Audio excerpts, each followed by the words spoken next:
में सभी जो मेरे उपस्थित बीएलओ सुपरवाइजर्स और जो वीडियो साहब का मैं स्वागत अभिनंदन करता हूँ।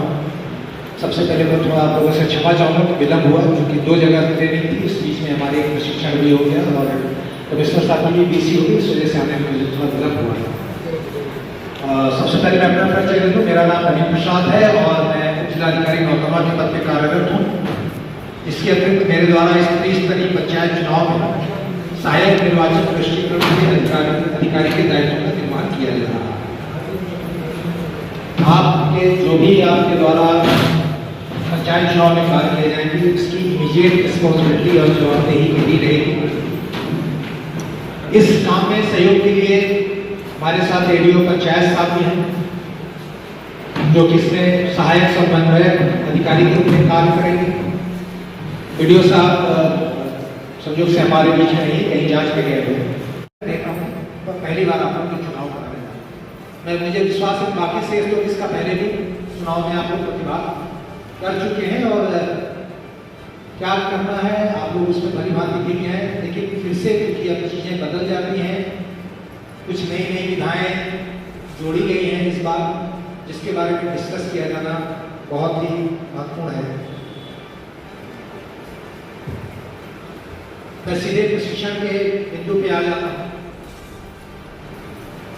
देखिए, अभी जो हमारे सामने पहला काम है, हम लोगों के द्वारा बीएलओ की नियुक्ति कर ली गई है, सुपरवाइजर्स की नियुक्ति हो चुकी है, एआरओ सबकी नियुक्ति हो चुकी है। अब इस समय जो हमारा मेन काम है वो 19 अगस्त से 29 सितंबर के मध्य में हमें डोर टू डोर सर्वे का काम, यही हमारा अभी एकमात्र लक्ष्य, यही एकमात्र हमारा काम है। 19 अगस्त से 29 सितंबर के बीच में हमें डोर टू डोर सर्वे का काम करना है। कैसे करना है इसका मैं अभी पॉइंट टू पॉइंट में बता देता हूँ आप लोगों को।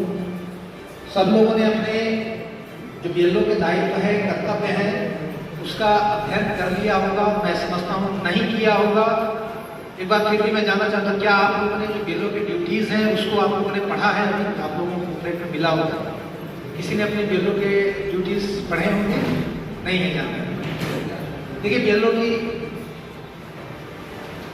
ड्यूटी में जो मेन काम है वो हमारा मतदाता सूची लेकर के डोर टू डोर सर्वे करेंगे और जो भी परिवर्तन, संशोधन और अपमार्जन है उसकी कार्रवाई को निष्पक्ष और सटीक रूप से करें। इसमें पहला काम क्या करना है? आप काम शुरू करने जा रहे हैं, इससे पहले मैं जो सबसे महत्वपूर्ण काम है वो ये है कि पहले आपकी उपस्थिति दर्ज होनी चाहिए। उपस्थिति का मतलब ये नहीं कि हम ट्रेनिंग कर रहे हैं, आप आए हैं, ये उपस्थिति मानी जाएगी। उपस्थिति आपकी एक बार दर्ज होगी, वो किस पे होगी? ऑनलाइन दर्ज होगी। उपस्थिति ऑनलाइन दर्ज किए जाने की क्या प्रक्रिया है, कोई जानता है? हमारे जो सुपरवाइजर्स हैं, बीएलओ जानते हैं? अभी नहीं जानकारी है। देखिए, आपकी उपस्थिति जो दर्ज होगी ई बीएलओ ऐप के माध्यम से दर्ज होगी। ई बीएलओ ऐप आप लोगों के पोर्टल पे आप लोगों ने अपने मोबाइल पे डाउनलोड कर लिया होगा, मैं समझता हूँ, या नहीं किया? सब लोगों ने डाउनलोड कर लिया। किसने किसने नहीं किया? किसने किसने कर लिया है? लगभग सभी लोगों ने कर लिया। जिन्होंने नहीं किया होगा अपने सहयोगी से एक बार जानकारी कर लेंगे। उसको क्या करना, उस लिंक मैंने दे दिया था, ग्रुप में शेयर कर दिया। उस लिंक से जैसे आप डाउनलोड करेंगे आपके मोबाइल पे वो ई बीएलओ ऐप डाउनलोड होगा। डाउनलोड होने के बाद आपको पहला काम क्या करना है? आपको अपना पहला काम अपनी उपस्थिति दर्ज करना है। उपस्थिति दर्ज कराने के लिए आपको क्या करना होगा? आप अपने बीएलओ ऐप के साथ बूथ पे, अपने बूथ पे यानी जहाँ सेंटर है, आप सेंटर पे पहुंचोगे और ई बीएलओ ऐप खोल करके उसमें क्या चीजें, उसमें मध्य स्तर की कुछ डिटेल मांगी जाती है। मध्य स्तर की संख्या, नाम, स्त्री, महिला, पुरुष, जो आपकी मतदाता सूची में आपको जो दिए गए मतलब वो, उसमें सारा डिटेल आपको मिल जाएगा। 4-5 डिटेल है, उसको आपको भर देना। इसके बाद नेक्स्ट स्टेप क्या होता है? नेक्स्ट स्टेप में आपको एक सेल्फी लेनी है, अपने सेंटर के सामने खड़े होकर के एक सेल्फी लेनी है और उसको अपलोड करना है। जैसे आप अपलोड करोगे आपकी उपस्थिति दर्ज हो जाएगी। हमारे यहाँ अभी कई बीएलओ ऐसे भी होंगे जिन्होंने मुझे लगता है काम भी शुरू कर दिया होगा, गणना प्रपत्र भी भरना शुरू किया है, लेकिन अभी तक अपनी उपस्थिति ही नहीं दर्ज करा पाए। क्योंकि इसकी मुझे लगता है संभवतः आप लोगों को प्रॉपर जानकारी नहीं दी गई। मेरे सुपरवाइजर से ये निर्देश है मेरी तरफ से कि आज और कल में हमारे जो भी BLO हैं उनकी ऑनलाइन उपस्थिति दर्ज कराना सुनिश्चित करना आप लोगों का करना है।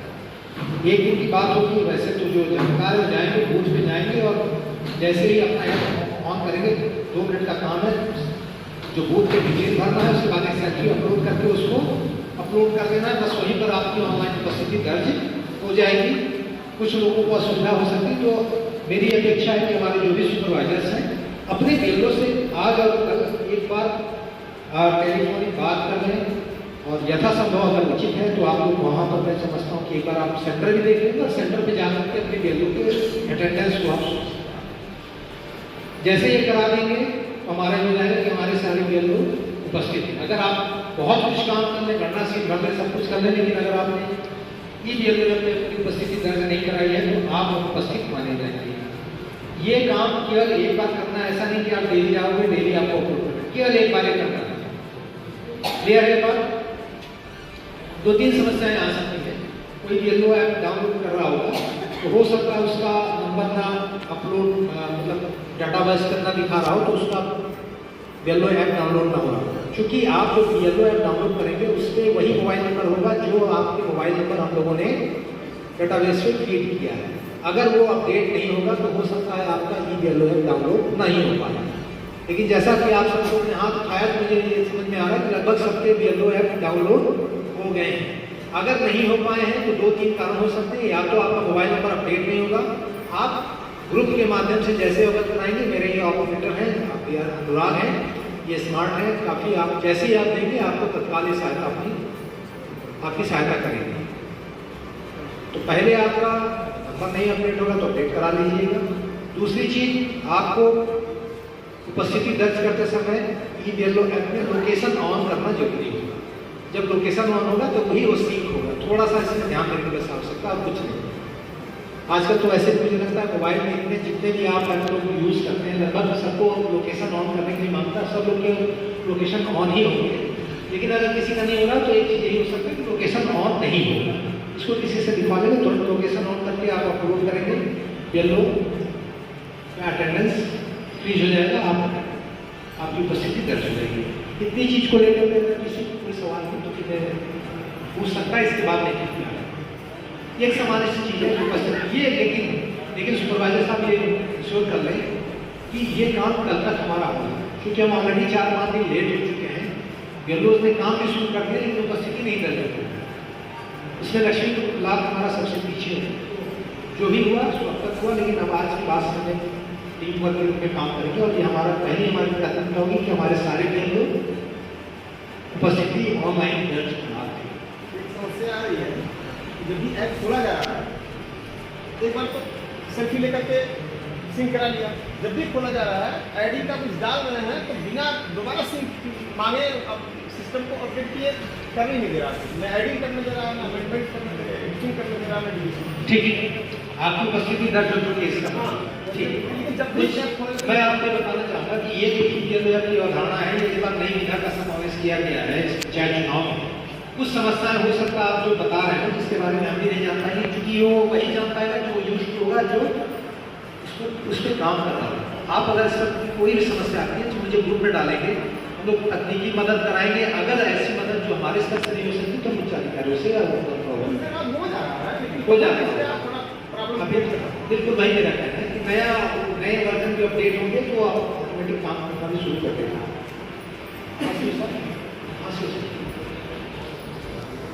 हाँ बिल्कुल चल रहा है, मैं ये ठीक है। अब मैं दूसरे चरण पे आ जाता हूँ, वो है डोर टू डोर सर्वे। इसमें जो BLO को सबसे महत्वपूर्ण दस्तावेज या जिसके काम करना है वो है गणना सीट। गणना सीट सब लोगों ने देख लिया है। गणना सीट संलग्न 11 के रूप में आप लोगों को दिया गया है। गणना सीट सब लोग ठीक हैं। गणना सीट को लेकर लाल वाला जो दिया गया है, अभी आप लोगों की तरफ से आवाज नहीं आ रही। गणना सीट आपने देख लिया है? गणना सीट दिखाइए। ये है भाई। हमारे कहने का जो भी डोर टू डोर काम हम सर्वे का होगा वो इसी गणना सीट पे होगा और हमें किसी अतिरिक्त सीट पे बहुत काम नहीं करना है। 3 सीट और भी है, लेकिन मेन वर्क यही प्लेस है, इसके बारे में कोई कंफ्यूजन नहीं होना चाहिए। आपको 3 प्रपत्र और दिए हुए होंगे, प्रपत्र 16, 17, 18, उससे अभी आपको तत्काल काम नहीं करना है। वो क्या है, इसका जो गोशवारा बनेगा वो 16, 17, 18, लेकिन जो भी मतदाता का नाम परिवर्तन किया जाएगा या संशोधन किया जाएगा या अपमार्जन किया जाएगा वो इस गणना सीट में किया जाएगा। आपको पता है किसी व्यक्ति को हम मतदाता सूची में कब शामिल करते हैं, कोई बता दे हमारे लिए, जिसकी उम्र 18 वर्ष अब अगर 18 वर्ष की उम्र वो किस तिथि को पूरा होना चाहिए? 1 जनवरी 2025। ये अच्छी बात है, ये आप लोगों को क्लियर है। तो 1 जनवरी 2025 को अगर वो व्यक्ति 18 वर्ष की उम्र पूरी करता है,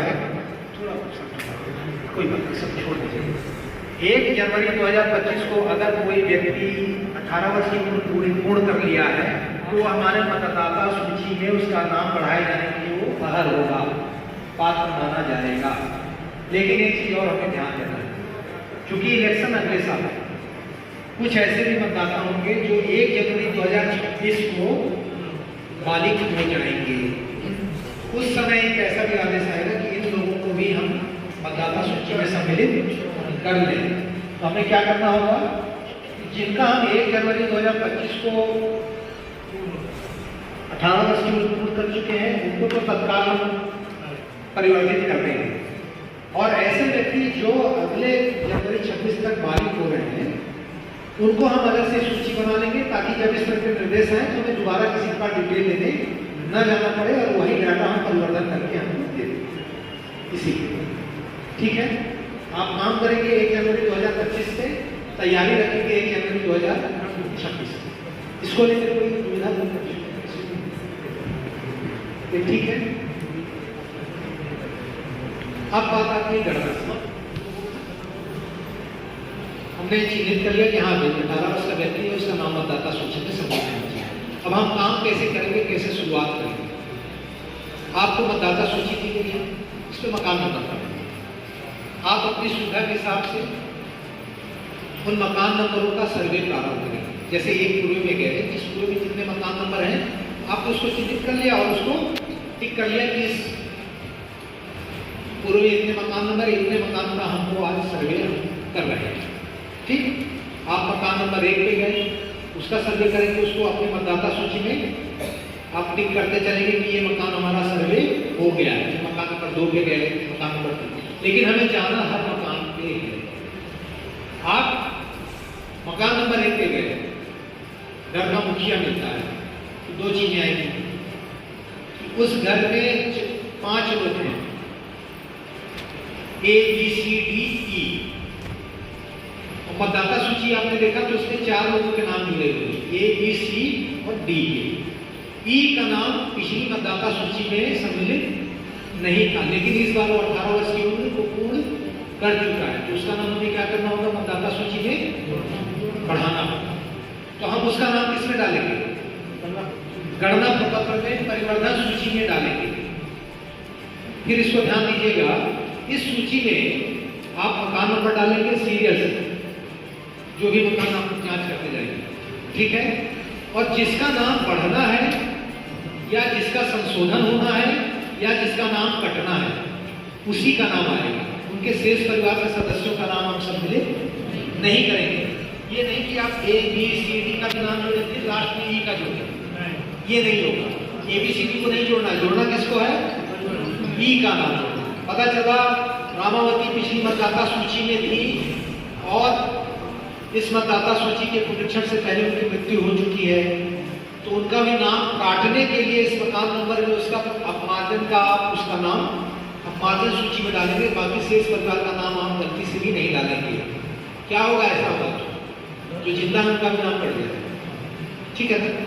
तो हमें इस गणना सीट में किसका नाम डालना है, जिसका नाम बढ़ रहा है, जिसका नाम घट रहा है नाम काटा जा रहा है या जिसका नाम संशोधित होगा, बस हम इनको यही सम्मिलित करेंगे।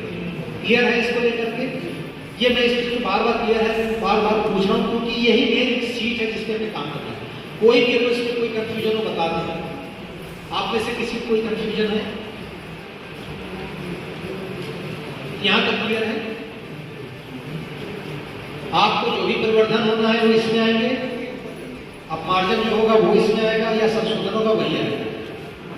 दूसरी चीज ये भी करिएगा, जो इसमें कहीं लिखा नहीं है लेकिन मुझे जो समझ में आता है कि बेहतर तरीका कि आप किसी घर में गए तो आपने देखा कि इनका नाम पढ़ना है, आपने नाम पढ़वा दिया कि इसमें उसी समय आप उसकी एंट्री करेंगे और पीछे क्या करेंगे, घर के मुखिया का साइन करा लेंगे और उसके बाद कंफर्म करा लेंगे कि अब कोई व्यक्ति नाम पढ़ने के लिए, इसके बाद आप नीचे का लाइन काट दीजिए। लोग क्या करते हैं, आरोप लगते हैं ना कि साहब हम तो एक ही नाम पढ़ने के लिए दिए थे, बाद में बेलों ने पढ़ा दिया, ये आरोप ना लगे, इसलिए उनका साइन करा करके नीचे वाले हिस्से को काट दीजिएगा ताकि आपके हम पे कोई भी आरोप न लगे। ये कितनी कॉपी में बनेगी जानकारी है? कितनी कॉपी में? 3 प्रति, 2 प्रति। आप लोगों ने सही बताया कि पहले ये व्यवस्था थी कि हम इसकी 3 प्रतियों में बनाते थे। एक प्रति बेलो अपने पास रखते थे, एक प्रति जिसकी जब जांच होती थी डोर टू डोर तो वहीं उसकी एक कॉपी उसके परिवार के मुखिया को दे दिया जाता था, तीसरी कॉपी आप हमारे पास भेजते थे और पता तो 16 के साथ भेजते थे ताकि वो गोस्वारा हमारा क्लियर है। लेकिन इस बार माननीय आयोग ने ये व्यवस्था बदल दी है, अब केवल 2 ही सीट में भरा जाएगा। प्रथम सीट जो बीएलओ अपने पास रखेगा और दूसरी सीट जो बीएलओ ईआरओ यानी एसडीएम को रिपोर्ट के साथ भेजेगा। अब ये चीज क्लियर है? कितने सीट में बन रहे हैं? 2 में। हमें अब आवेदक को कॉपी देने की आवश्यकता नहीं है। जो आदेश है आयोग का वो मैं ग्रुप में शेयर कर दूंगा, उसको एक बार आप पढ़ लीजिएगा। ठीक है, क्या करेंगे? आप डोर टू डोर जाएंगे, कोई भी मकान नहीं छोड़ेंगे। अगर किसी मकान में आप गए और पता लगा उनके जितने लोग हैं सबका नाम मतदाता सूची में ना कोई बढ़ाना है ना किसी का नाम घटाना है, तो उसका भी आप सर्वे करेंगे और उस पर आप बिल लिखवा लीजिएगा। लिखवा लीजिए कि मेरे घर में कोई भी व्यक्ति ना तो मृतक हुआ, ना तो नाम बढ़ना है, ना तो घटना है, तो इसको बिल करा करके उनसे साइन करा। क्लियर है? इससे क्या, इसको हमें क्यों कहा जा रहा है ऐसा करने के लिए? कई बार ऐसा होता है कुछ लोग दिमाग तेज होते हैं ना, दिमाग ये लगाने लगते हैं यार इसके घर की गणना नहीं हुई है, इसके घर में 4 लोगों को घुसा दिया जाए तो बाद में हमारे वोटर से लोग हो जाएंगे। तो इस चीज से बचने के लिए आप जब गांव में जांच करने जाते हैं तो आदमी ये सब दिमाग में फितूर नहीं रखता है। फितूर कौन रखता है? गांव में 2-4 लोग रखते हैं। आप किसी आदमी से पूछोगे अपने घर के बारे में सही डाटा बता देगा, आप एंट्री करके वही साइन करा लीजिए। इसके बाद क्या है, कोई अगर दिमाग में लगाएगा तो उसके पास ऑप्शन नहीं बचेगा क्योंकि आप ऑलरेडी उसका सर्वे कर चुके हैं। सही में आऊँगा अभी सुबह साथ भी आ रहे हैं, आप वहाँ रहिएगा, आधा घंटा के लगेगा। ठीक है, आगे बढ़ो। ठीक है। अब थोड़ा अगर बीच में बहुत सन्नाटा है, कुछ आप लोग बोल नहीं किया तो है आप लोग अपने काम, कोई कंफ्यूजन तो नहीं है, कोई हिचकिचाने की बात नहीं है। देखिए सबके लिए नया काम होता है, पूछ करके करने में कोई बुराई नहीं है। बिना पूछे गलती हो जाए बाद में पूरा सीट हमको चेंज करना पड़े गणना तो वो ठीक नहीं लगेगा, कोई नहीं पाएगा। बहुत जैसे निर्वाचक का क्रमांक है सर, अलग है, मान लीजिए परिवर्तन हम करते हैं, यहाँ पे क्या क्या आएगा? मतदाता सूची का क्रमांक डालेंगे लास्ट क्रमांक के बाद। जैसे संशोधन का सर रहेगा, विलोपन का भी मिल जाएगा। तो अगर मान लीजिए हम परिवर्तन करते हैं, नाम को जोड़ते हैं, तो उसका क्रमांक हम क्या डालेंगे? आप इसमें क्रम संख्या तो 1, 2, 3 आप डालेंगे। नाम में जिसका नाम आप परिवर्तन कर रहे हैं वो कर रहे हैं। मकान नंबर आप जब डालेंगे तो उस मकान में उसकी एंट्री हो जाएगी और जब मकान में एंट्री होगी लास्ट की मतदाता सूची के क्रमांक से वो आगे बढ़ जाएगा, ऑटोमेटिकली ले लेगा। आपको इसमें कोई अपनी तरफ से अन्यथा कोई मतदाता क्रमांक नहीं डालना है। आप घर में गए, रामावती मृतक है, आप क्रम संख्या 1 डालेंगे, रामावती का नाम डालेंगे, पिता का नाम डालेंगे, पुरुष महिला फीमेल डालेंगे, आयु है तो आयु डालेंगे, वर्तमान में निर्वाचक की अगर परिवर्तन संशोधन विलोपन के 3 ऑप्शन है, जो होगा उसमें आप डालेंगे। विलोपन है विलोपन डालेंगे और इसके बाद मोबाइल नंबर आधार कार्ड नंबर डाल करके उसमें इसके पीछे इसके मुखिया का हस्ताक्षर प्राप्त होगा। अच्छा, मान नाम लीजिए- बढ़ना होगा तो बढ़ने के लिए क्रम संख्या आप एक डालेंगे, वो जब आप उसमें एंट्री होगी फीडिंग होगी तो ऑटोमेटिक जहाँ 200 ऐड होना होगा वो ऐड होगा।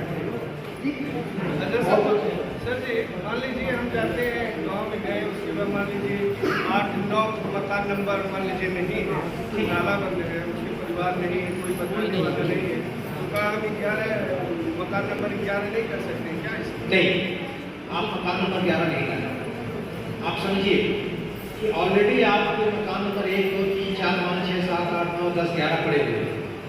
आप गए, ठीक, किसी के 5 लड़के हैं, 5 लड़कों की शादी नहीं हुई, पता चला उनकी शादी हो गई, उन्हीं 5 में से एक ने बगल में जाकर के नया मकान बना लिया। मेरे बाद में हम इसको कर देंगे, जैसे मान लीजिए नहीं है रुपया, कोई बताने वाला नहीं है, बात नहीं होती, गणना काम को ताला बंद है, गणना काट की बात कर रहा हूँ। मकान वो आप कर सकते हैं, ऐसा कहीं वो डिटेल नहीं है उसमें। ये नहीं कि आप पहले नंबर में गए तो आप दूसरे पे जाएंगे तभी माना जाएगा, ऐसा नहीं। लेकिन ये जरूर करें कि आपका कोई मकान अवशेष न रह जाए इस वजह से। मकान अवशेष नहीं रहना चाहिए। आपको जो क्वेश्चन आ रहा है आगे पीछे आप कर लें, मेरे विचार में तो यही है। ऐसा कहीं निर्देश नहीं है कि आप सीरियल से करें। आपको जो समझ में आ रहा, जो आप पूर्व में गए, जहाँ सुविधा आपको लगी ना, वो अपना कर लिए, आपने सर्वे कर लिया, मकान नंबर आगे पीछे ये कोई इशू नहीं है। जो लड़कियां अपने घर चली गई है, पूर्ण रूप से कंफर्म है कि निवासी पर भी नहीं है, इनका कोई वास्ता तो नहीं है, तो उनको तो हम निकाल सकते हैं ना। हटाना चाहिए बिल्कुल। आप जब उसमें डिटेल लेंगे, उसके घर के आप पूछेंगे कि इनकी क्या स्थिति, तो लिखेंगे कि विवाहित है, तो विवाहित है तो उनके पीछे साइन हो जाएगा, वो ऑटोमेटिक। और जो सर इधर उधर पिछड़ी मतदाता सूची में जो इधर उधर घपला किए हैं, दूसरे गांव के आदमी को डरवा दिए हैं, उनके लिए क्या करें? इसके लिए आप लोगों को एक डुप्लीकेट की सूची दी जाएगी। एक मतदाता का नाम, पिता का नाम, लिंग, आयु आदि सब कुछ अगर समान है तो एक सूची आपको उपलब्ध कराई जाएगी। अब वो सूची जब आपको उपलब्ध कराई जाएगी तो हो सकता है कि उस नाम की वास्तव में 2 व्यक्ति हों, या हो सकता है एक ही आदमी 2 जगह अपना नाम दर्ज कराए। यही तो संभावनाएं हो सकती है।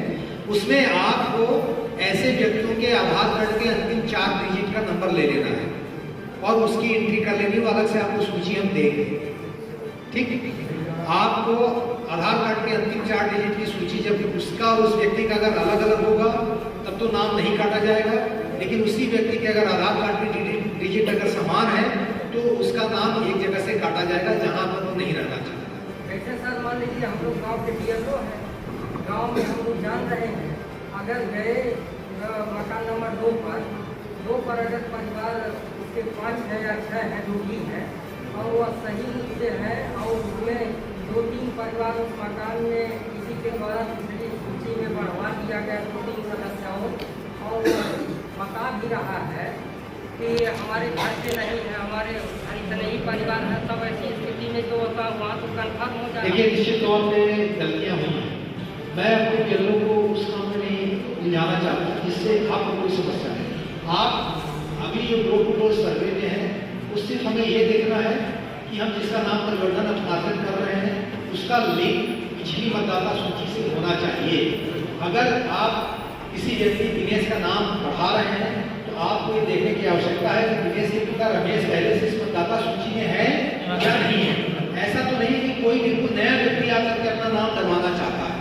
जैसे अगर कोई व्यक्ति के परिवार की श्रृंखला है, ABCD है, और पता चला ऊपर का कमरा है, कोई व्यक्ति किराए पे आकर रह रहा है, वो कहता है कि नहीं इसको बढ़ाइए, वो किराए वाला व्यक्ति हमारे मतदाता सूची के लिए पात्र नहीं है। फिर मैं आपसे कह रहा हूँ, ये गणना सीट आपको गलती करने से रोकता है। गणना सीट कहता है कि अगर रमेश का नाम है और रमेश की पत्नी विभा इस बार शादी होने के बाद यहाँ इस गांव में आई है, तो विभा का नाम तभी बढ़ाया जाएगा जब उसके पति रमेश का नाम ऑलरेडी उस गांव की मतदाता सूची में दर्ज होगा। अगर विभा का नाम बिना रमेश के दर्ज नहीं होगा तो ये गणना सीट आपको गलती करने से रोकता है, गलती आपकी करने की गुंजाइश को समाप्त करता है। मैं ये नहीं कहूँगा कि कोई पहली पुरानी मतदाता सूची है उसमें से आप 20 नाम काटने के लिए अपनी तरफ से इनिशिएटिव लीजिए, क्योंकि उससे भी बात की स्थिति उत्पन्न होगी। अभी अभी आपको डोर टू डोर सर्वे करना है काम, क्योंकि ये जैसे ही काम पूर्ण हो जाएगा इसके बाद 29 सितंबर के बाद इसका अंतिम मतदाता सूची का प्रकाशन हो जाएगा। जिसको आपत्ति करनी होगी कि ये गलत है सही है, वो अपने प्रपत्र भर के प्रपत्र 2, 3, 4 में अपनी आपत्ति दर्ज करेंगे, उसकी हम जांच करा लेंगे। अभी तो हमारा सिर्फ इतना देखना है कि हमारे जो मतदाता सूची है वो अद्यावधिक हो, पहले से जो मतदाता सूची में दर्ज है उसमें से जो मृतक है उनका नाम काट दिया जाए, किसी के नाम में त्रुटि हो तो उसको सही कर दिया जाए, और कोई नया मालिक व्यक्ति बढ़ रहा है तो उसका नाम मतदाता सूची में सम्मिलित कर दिया जाए। हमें इसमें भी बहुत ज्यादा उलझने की आवश्यकता नहीं कि साहब ये तो सब फर्जी है, ये है, ये एक नई समस्या को जन्म देगी। आप तो अभी पहले आपके पास आधार क्या है, मतदाता सूची। आपको क्या पता है कि जिस व्यक्ति का नाम आप सर्वे कर रहे हैं उसका नाम किसी 4 गांव छोड़ करके 5वें गांव में दर्ज होगा, तो आप क्या कैसे पता लगाएंगे? नहीं आप करेंगे। आप सर्वे के समय आपको मिला, यही आपके पास आधार है।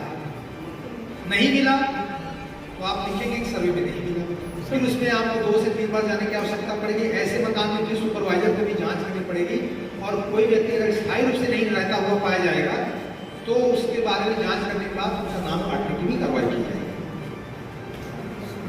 लेकिन ये प्राथमिक स्तर पर अभी इसकी आवश्यकता बहुत मुझे नहीं मिलती थी। ये नाम बना दिया है। पिछली सर्वे के समय में न तो उसका मकान नंबर था और न ही वो मकान वहां पर मौजूद था, लेकिन इस बार नया आ गया। तो अब आप क्या करोगे, कैसे करोगे? उसका मकान नंबर कैसे देना नए वाले को? करना पड़ेगा। करते समय आपको क्या करना है, जैसे मकान नंबर 12 है उसके बगल में कोई और ये नया बन गया तो उसको आप क्या करेंगे, 12 कर देंगे। दूसरा मकान है तो 12 कर देंगे, 13, 14 नहीं करेंगे। क्यों नहीं करेंगे? तो अगला परिवार के नाम मिला उसके ऑलरेडी 13, 14 किसी दूसरे परिवार के नाम से है। अब नए मकान नंबर को अगर गलती से उस 13, 14 में डाल दिए तो वो शिफ्ट हो जाएगा 13, 14 में, फिर वही कहेगा ये तो मेरे घर के नहीं है, मेरे घर के क्यों डाल दिया आपने जो सवाल पूछा इसी से समस्या आती है। ये मैं जो बात बता रहा हूँ उस चीज समझ में आई आपको? जो भी नया मकान रहेगा उसका सर्वे करते समय 2 चीजें देखना है कि व्यक्ति उसी गांव का हो, ये ना हो कि कोई कह रहा हो कि साहब तो पूरा आकर बस गया, ऐसे लोगों को देखना पड़ेगा। नया मकान नंबर है, नया मकान है, आप उसके नए मकान की एंट्री करके फिर उसके परिवार का नाम, मकान नंबर क्या डालेंगे, जो बगल का मकान है उसके साथ आप ऐड करके उसका मकान नंबर प्लाट करेंगे। नए और पुराने मकान की पद्धति यही रहेगी। गणना सीट आपकी कंप्लीट हो गई। गणना सीट कंप्लीट होने के बाद आपको क्या करना है, फाइनल सूची बनेगी ना भाई। आप हर घर में गए, एक घर में 1 नाम बढ़ा, एक घर में 2 नाम बढ़े, तीसरे घर में 4 नाम कट गए, चौथे घर में 5 नाम बढ़ गए। तो इस प्रकार की जो नाम बढ़े, घटे और संशोधित हुए उसकी एक गोस्वारा बनेगा, समरी। समझ रहे हैं? तो समरी किसमें बनेगा, कोई बताएगा मेरे? 3 किताबें क्यों हैं? आप लोगों को कोई बताओ। जो सारे नाम बढ़ने वाले होंगे वो इसकी एक सूची कौन सी बनेगी, परिवर्तन सूची। और प्रपत्र कौन सा है? 16 है। आप लोगों को ये आपका गणना सीट 16 निकालिए, यही होगा। ये है पीला वाला, आप लोगों ने पढ़ा नहीं है इसको, बताइए। ये सीट है जिसमें आपके सारे जितने बढ़े हुए नाम रहेंगे उनकी सूची आएगी, कटने वालों की सूची इसमें नहीं आएगी। क्लियर है भाई? 10 नाम बढ़े पूरे गांव में मिला के, आपने पूरा जोड़ा तो कितना है, 10 नाम आए। तो 10 नाम बढ़ने की रिपोर्ट आप किसमें देंगे, परिवर्तन सीट पे देंगे। और जो नाम संशोधित हुए हैं उनकी समरी किसमें आएगी, 17 में आएगी। और जिनके नाम कटने हैं उनकी समरी किसमें आएगी, 18 में। ये क्लियर हो गया? फिर से बताना है, क्लियर है? क्लियर है? ये तो सबकी मूल कॉपी है। इसी में से आपको 3 भाग में बांट देना है। जो पढ़ने वाले हैं वो पीले वाले में आ जाएंगे, और बाकी जो कटने वाले हैं संशोधन 17 में आ जाएंगे, और जो कटने वाले हैं वो 18 में आएंगे। बस यही 3 काम करके हमको सूची फाइनल सबमिट कर देंगे। अब एक चीज जो इस बात नहीं है वो मैं इसमें आप डिस्कस कर रहा हूँ। वो जो निर्वाचक नामावली फोटोयुक्त मिली है उसका क्या था? हालांकि हमको मिला नहीं है, सबको मिला है लेकिन उसको नहीं। विधानसभा का जी वो नहीं मिला। ठीक है, देखिए मिला भी नहीं।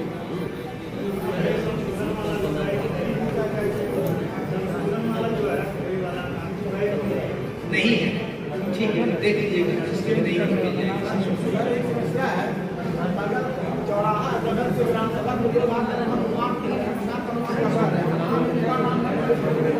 और यहाँ डलवाना चाहते नहीं ऐसा नहीं हो सकता। हैं दबाव बनाते हैं सर। मकान मकान होता है, मकान उसको कहा जाता है जहाँ परिवार निवास करता है और रात में निवास करके बच्चे वहीं खाते पीते हैं। यहाँ भी रहते हैं। दुकान को नहीं माना जाएगा, एकदम स्पष्ट है। आप पकौड़ी छान कर चले जाएं दिन भर और रात में सोचे कि नाम बढ़ा दिया जाए तो पकौड़ी और समोसा छानने वाले का नाम इसमें नहीं गिरेगा।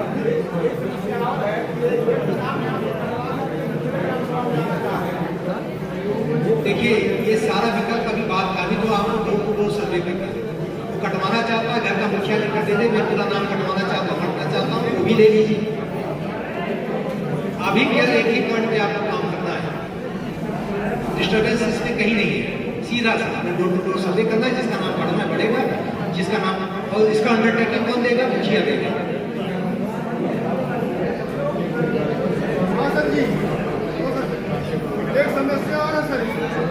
मान लीजिए कोई बहू आई है किसी की, मान लीजिए आधार उसका चंद नहीं है तो उसमें क्या होगा? आधार, हाँ आधार मान लीजिए चंद नहीं है, आधार से क्या लेना देना?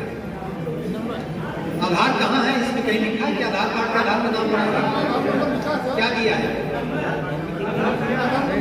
आधार नंबर लास्ट का एपिक नंबर।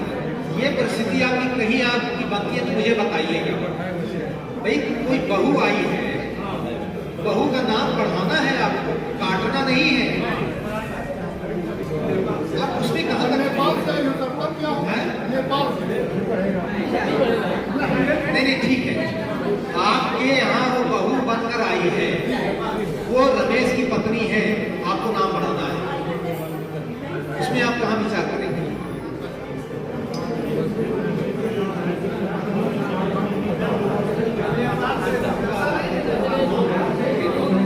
देखिए आप किसी का नाम जो बढ़ाते हैं उसमें 3-4 चीजें हैं जिसके आधार पर परिवार की नकल होती है, जन्म प्रमाण पत्र होता है, हाई स्कूल इंटर की मार्कशीट होती है। उसमें आधार को आधार नहीं माना गया। आधार की जरूरत वहीं से पड़ रही है कि जहां एक व्यक्ति का नाम 2 जगह 3 जगह दर्ज है, उसी की जरूरत हमको पड़ेगी। सब जगह आधार के नंबर की कहीं जरूरत नहीं है इसके अतिरिक्त।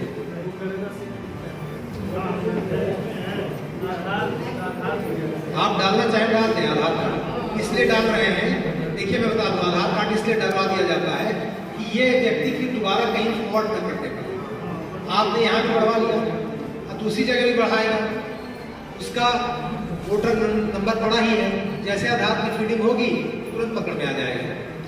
आधार के आधार पे आप उसका नाम घटाने बढ़ाने का निर्णय नहीं कर सकते। उम्र का भी निर्णय आधार से नहीं होता। उम्र का निर्णय हाई स्कूल सर्टिफिकेट और परिवार स्तर की नकल, जन्म प्रमाण पत्र इसके आधार पर। आधार आपका सहयोग करता है। आधार सिर्फ इसलिए होता है, आधार क्या होता है? आधार वो चीज होती है जो आप अपनी अंडरटेकिंग, अपनी सूचनाएं देते हैं, उसके आधार पर हो जाता है। मेरे पास प्रतिदिन 5 लोग आते हैं कि साहब मेरा आधार गलत हो गया, मेरा डेट ऑफ गलत हो गया, डेट ऑफ बर्थ गलत हो गया, नाम गलत हो गया। संशोधन होता है ना, क्यों गलत हो गया? उसने गलत सूचना दी और गलत सूचना के आधार पर उसका आधार बन गया। तो आधार भी चेंज होता है। आधार कोई बेस लाइन नहीं है। आधार जब भी चेंज होगा उसका नाम, पिता का नाम चेंज होगा, आधार नंबर नहीं चेंज होगा। आधार नंबर यूनिक ही रहेगा। तो आधार नंबर को आप इसमें दर्ज करने का उद्देश्य कितना है कि वो व्यक्ति डुप्लीकेसी न करने पाए, इसलिए आप लोग उसका नाम लेते हैं। आप